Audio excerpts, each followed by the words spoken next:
Аксыда Сибир жарасы аныкталган Кара Суу айылына мал жандыктардын кирип чыгуусуна убактылуу чектөө коюлду. Анткени эки жарандын анализинен күйдүргү илдети тастыкталды. Алар менен бирге дагы 5 жаран текшерүүдө турат. Алардын экөөсү аял кишилер. Абалдары туруктуу деп бааланууда. Оору аларга күйдүргү ылаңы бар союлган уйдун этинен жуккан. Барысынын акыбалы жалпы орто деп белгиленет.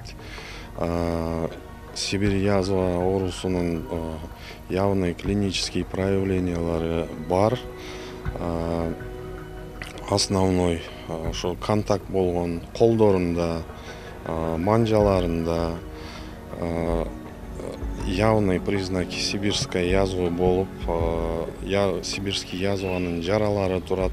Жергиликтүү тургундар өлүп калган уйду союп, этин 17 үй бүлөгө тараткан. Күйдүргү жуктургандар менен айылда жалпы 41 адам байланышта болгон. Анын ичинен 10-14 жашка чыга элек балдар. Алар үй шартында антибиотик терапиясын алып жатат. Таркатылган эттин калдыктары бүт ветеринар санитар эрежелеринин негизинде жок кылынган.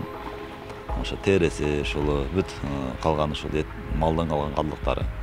Бүгүнкү күндө калк арасында ушул жана орну болтуруу боюнча кеңири маалыматтар берилди десек болот.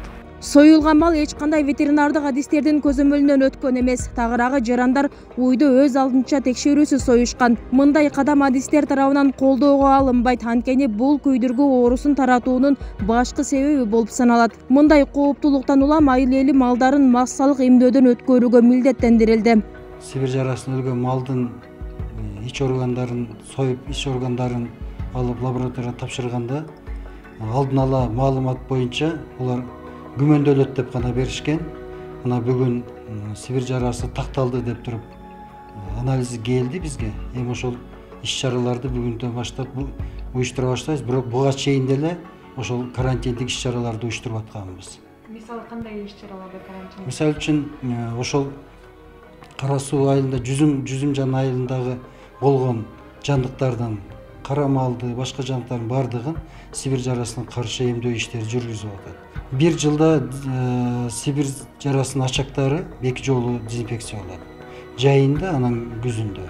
Кооптуу оорудан улам ушул тапта айылда санитардык агартуу иштери күчөтүлдү. Анткени Сибирь жарасы жаныбарлардан адамдарга жугуучу коркунучтуу жугуштуу оору. Көбүнчө терини, ичеги, карынды, өпкөнү жабыркатат. Оорунун кесепетинен шишик менен жара пайда болот. Эгерде дарыланбаса өлүмгө алып келиши ыктымал. Ага карай айыл өкмөтү штаб түзүлүп, элге түшүндүрүү иштери жүрүүдө.